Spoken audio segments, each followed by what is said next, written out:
সরকারি হাজী কোরব Ali Memorial degree কলেজের একাদশ শ্রেণীর ছাত্রছাত্রীরা, তোমাদের সকলকে ভার্চুয়াল ক্লাসে স্বাগতম।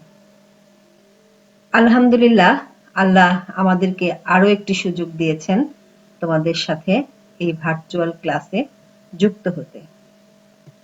আমি রাশিদা জেসমিন, সহকারী অধ্যাপক প্রাণীবিজ্ঞান।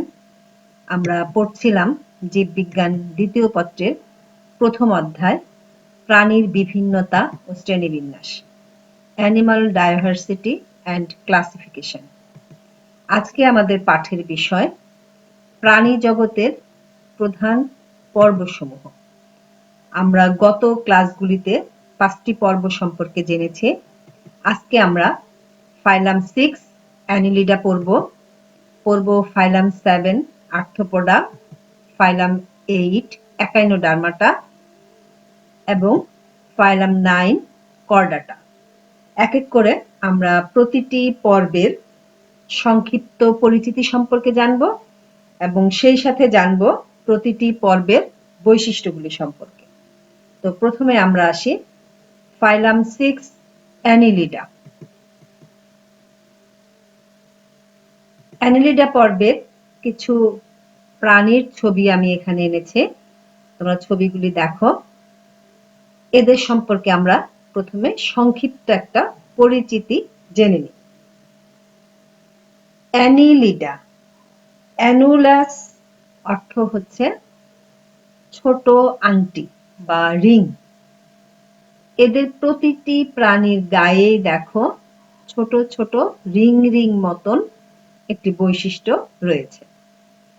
তো এই অ্যানিলিডা প্রাণী দৈহিক গড়নের দিক থেকে অনন্য, আর এরা হচ্ছে অঙ্গুরি বিশিষ্ট প্রাণী।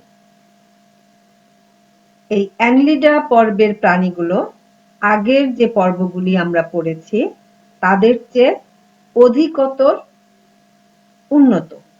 এদের কেন্দ্রীভূত স্নায়ুতন্ত্র রয়েছে, জটিলতর সংবহন তন্ত্র রয়েছে, যা বিবর্তনের গতিপথে এক নতুন মাত্রা যোগ করেছে। পৃথিবীতে অ্যানিলিড সদস্যরা ব্যাপক বিস্তৃত। পৃথিবীর প্রায় সব দেশেই এদেরকে পাওয়া যায়। পলিকেট জাতীয় অ্যানিলিডগুলো অধিকাংশই সামুদ্রিক। কেঁচো এবং জোঁক এরা স্বাদুপানির বা স্থলচর। এই স্থলচর সদস্যগুলো কাদা বা বালিতে বসবাস করে কিংবা ভেজা জায়গায়, এই যে পাতার নিচে, এরকম অবস্থায় এরা জীবনযাপন করে। অনেক জোঁক আবার আছে যারা হচ্ছে রক্তপায়ী, রক্ত খেয়ে জীবন ধারণ করে। বিভিন্ন প্রজাতির অ্যানিলিড গোষ্ঠী পৃথিবীর বাস্তুতন্ত্রে এক অনন্য ভূমিকা পালন করছে। এবারে আমরা আসি এদের বৈশিষ্ট্য সম্পর্কে। এদের দেহ নলাকার, দ্বিপার্শ্বীয় প্রতিসম এবং কিউটিকল দ্বারা আবৃত। দেহের বাইরে যে পাতলা পর্দাটি থাকে এটির নাম হচ্ছে কিউটিকল। এদের দেহে প্রকৃত খণ্ডায়ন দেখা যায় এবং এদের চরম অঙ্গ হিসাবে সিটা বা প্যারাপোডিয়া রয়েছে। এদের দেহের দুই পাশে যে সূক্ষ্ম চুলের মতো অঙ্গটি দেখতে পাওয়া যায় এটিকে বলা হয় সিটা বা প্যারাপোডিয়া। এটি এদের একটি চলন অঙ্গ। এদের দেহের আরো একটি বিশেষ বৈশিষ্ট্য হচ্ছে এদের রেচন অঙ্গ। এদের রেচন অঙ্গের নাম হচ্ছে নেফ্রিডিয়া। এটি একটি নেফ্রিডিয়াম, এদের রেচন অঙ্গ। অ্যানিলিডা পর্বের প্রাণীদের রেচন অঙ্গের নাম হচ্ছে নেফ্রিডিয়াম। এদের রক্ত সংবহন তন্ত্র বদ্ধ ধরনের। এদের পৌষ্টিক নালী নলাকার। যেহেতু এদের দেহটিও নলের মতো, এদের পৌষ্টিক নালীটিও হচ্ছে নলাকার। এদের আরো একটি বিশেষ বৈশিষ্ট্য হচ্ছে এদের জীবন চক্রে লার্ভা দশা দেখা যায়। ট্রোকোফোর লার্ভা মুক্ত এবং সাঁতারু বা এদের পরিস্ফুটনের ক্ষেত্রে একটি বিশেষ বৈশিষ্ট্য। অ্যানেলিডা পর্বের প্রাণীদের আমরা মিঠা পানিতে, নোনা পানিতে বা স্থলে বসবাস করতে দেখতে পাই। এদের কিছু স্বাধীনজীবী আবার কিছু পরজীবী। তো মোটামুটি আমরা এদের বৈশিষ্ট্যগুলি সম্পর্কেও জেনে নিলাম। এবারে আমরা চলে যাব নেক্সট ফাইলাম, ফাইলাম 7, আর্থ্রোপোডা। আর্থ্রোপোডার প্রথমেই আমরা কিছু প্রাণী সম্পর্কে জেনে নেই। আর্থ্রো এর মানে হচ্ছে সন্ধি আর পোডা হচ্ছে পা। আর্থ্রোপোডা পর্বের প্রাণীদের হচ্ছে সন্ধিযুক্ত পা বা সন্ধিযুক্ত উপাঙ্গ আছে। এখানে আমরা যতগুলি প্রাণী দেখতে পাচ্ছি এদের সকলেই দেখো যে পা গুলি এরা ভাঁজ করতে পারে। এই ভাঁজ করাটাকেই আমরা বলছি সন্ধি। যেখানে দুটি অঙ্গের মিলন হচ্ছে সেটাই হচ্ছে সন্ধিযুক্ত উপাঙ্গ। আর্থ্রোপোডা পর্ব পৃথিবীর সর্ববৃহত্তম পর্ব। পৃথিবীর যত নদী, নালা, খাল, বিল, পাহাড়, পর্বত, সমুদ্র, মোহনা, বরফ, মরুজ এমন কোনো জায়গা নেই যেখানে আর্থ্রোপোডা পর্বের প্রাণী নেই।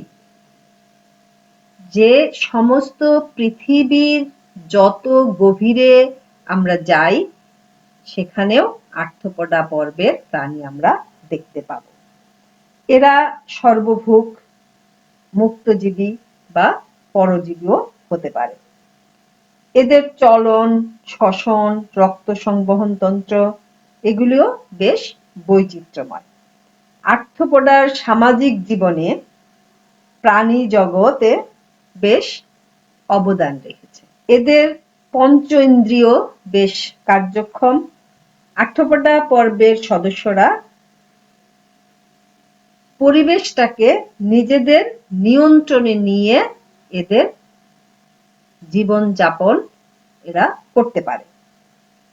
এবারে আসি এদের বৈশিষ্ট্য সম্পর্কে।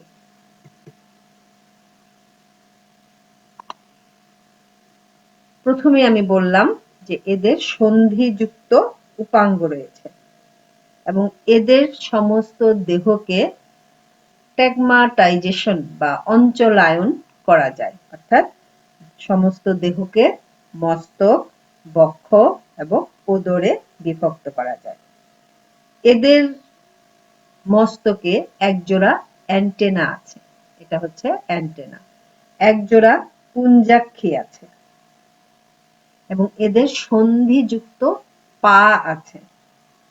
এদের বহিঃকঙ্কাল কাইটিন নির্মিত। বাইরের যে আবরণটি আছে এটি শক্ত কাইটিন নামক পদার্থ দিয়ে তৈরি। এদের দেহের অভ্যন্তরে রক্তপূর্ণ দেহগহ্বর রয়েছে, যেটিকে বলা হয় হিমোসিল। রক্তপূর্ণ দেহগহ্বরকে বলা হয় হিমোসিল। এদের পৌষ্টিকতন্ত্র সম্পূর্ণ। এদের বিভিন্ন উপাঙ্গ পরিবর্তিত হয়ে মুখোপাঙ্গে পরিণত হয়েছে, যা খাদ্য গ্রহণে অভিযোজিত। এদের রক্ত সংবহন তন্ত্র উন্মুক্ত। এদের রেচন অঙ্গের নাম হচ্ছে মালপিজিয়ান নালিকা। এদের স্ত্রী পুরুষ প্রাণী পৃথক। জীবন চক্রে রূপান্তর ঘটে বা যেটাকে আমরা বলি মেটামরফোসিস। এরা স্থলচর, মুক্তজীবী, নিশ্চল, সহবাসী বা পরজীবী হিসাবেও বসবাস করতে পারে। এই গেল আর্থ্রোপোডা পর্বের প্রাণীদের বৈশিষ্ট্য। এবারে আমরা পরবর্তী পর্বে চলে যাই, পর্ব 8, একাইনোডার্মাটা। একাইনাস শব্দের অর্থ হচ্ছে কাঁটাময়। এই পর্বের কিছু প্রাণী আমরা দেখি। এখানে পর্বের কিছু প্রাণীর ছবি আমি এনেছি। এরা সবাই হচ্ছে কাঁটাযুক্ত। এদেরকে সমুদ্র তারাও বলা হয়। এদের কোনটি গোল, কোনটি তারার মতো, কোনটি সসার বা ছাতার মতো। এদের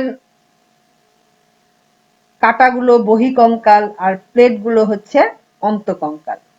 এদের ত্বকের নিচে চুনময় অন্তঃকঙ্কালিক প্লেট থাকে, যা থেকে এই কাঁটাগুলি উৎপন্ন হয়। এইসব প্রাণী ত্রিস্তরী। এরা প্রকৃত সিলোমিক প্রাণী। এদের দেহে অঙ্গ, তন্ত্র, মাত্রা গঠন দেখা যায়। এরা সকলেই কাঁটাময় ত্বক বিশিষ্ট। এরা গভীর সমুদ্রে বসবাস করে। এরা মুক্তজীবী, সহজীবী অবস্থায় থাকলেও এরা সাধারণত পরজীবী হিসাবে দেখা যায় না। এই গেল এদের সংক্ষিপ্ত একটি পরিচিতি। এবারে আসি এদের বৈশিষ্ট্য সম্পর্কে। এদের দেহ পঞ্চ অরীয় প্রতিসম, মানে 5টি ভাগে ভাগ করা যায়।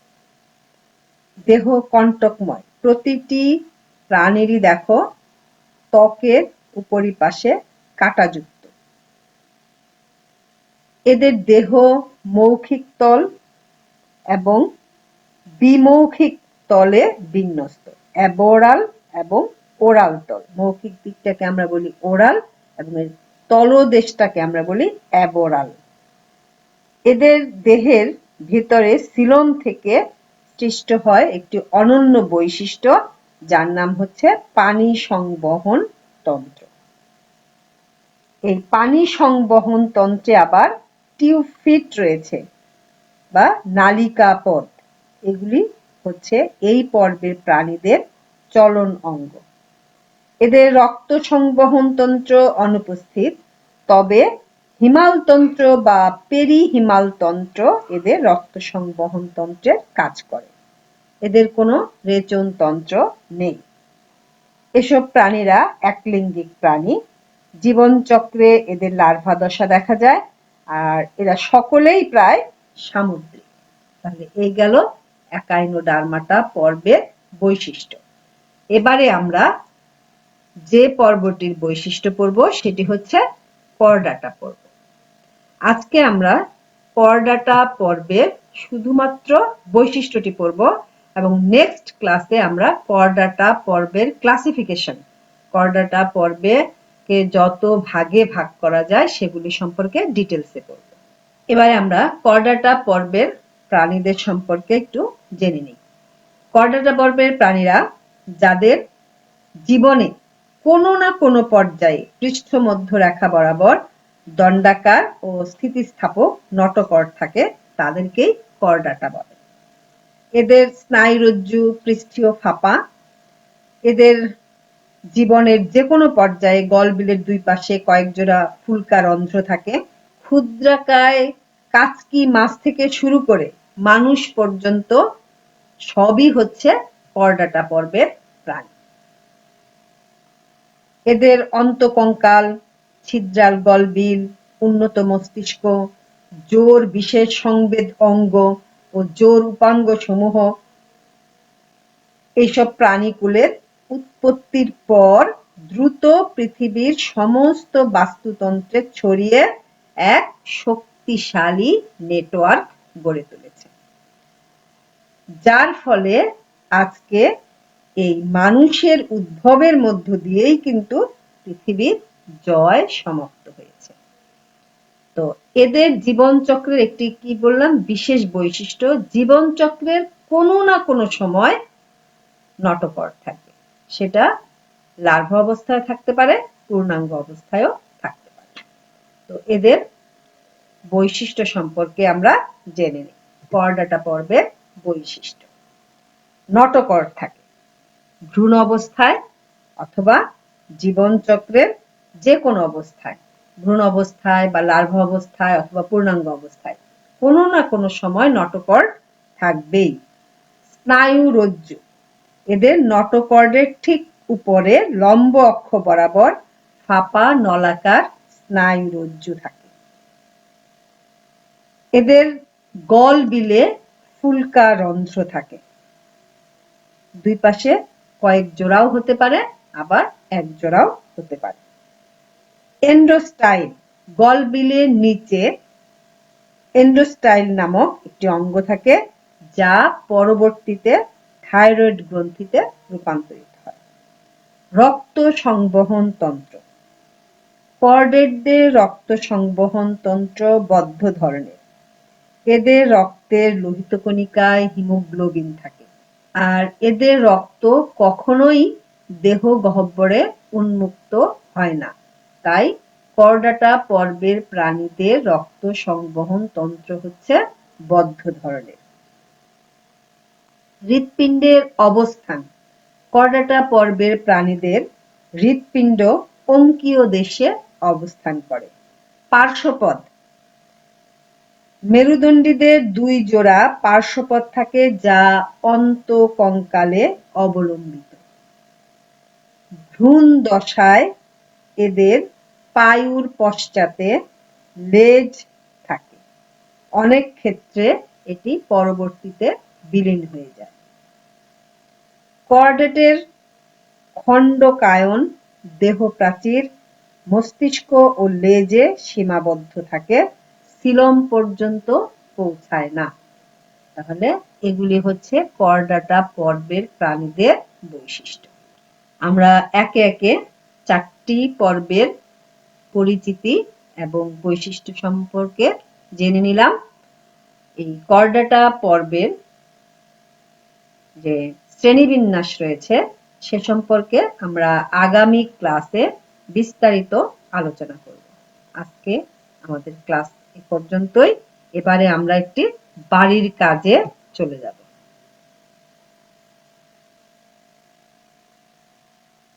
দুটি প্রাণীর মধ্যে কোনটি উন্নত এবং কেন ব্যাখ্যা করতে বলেছি। প্রাণী দুটি কি দেখো, একটি হচ্ছে কেঁচো, একটি হচ্ছে আর্থ্রোপোডা পর্বের প্রাণী, আমি বলেই দিলাম মৌমাছি। তাহলে এই দুটি প্রাণীর মধ্যে কোনটি উন্নত এবং কেন সে বিষয়টি সুন্দর করে তোমরা খাতায় ব্যাখ্যা করবে। আশা করি তোমরা আজকের ক্লাসটি সম্পর্কে বিস্তারিত জানতে পেরেছো এবং বুঝেছো। এবং তোমরা যদি কমেন্ট করে জানাও যে কোথায় বুঝতে পারোনি, তাহলে আমার জন্য সুবিধা হবে। আমি নেক্সট ক্লাসগুলিতে সে বিষয়গুলি সম্পর্কে আলোচনা করতে পারবো। তো আজকের মতো ক্লাস আমরা এখানেই শেষ করছি। সবাইকে ধন্যবাদ।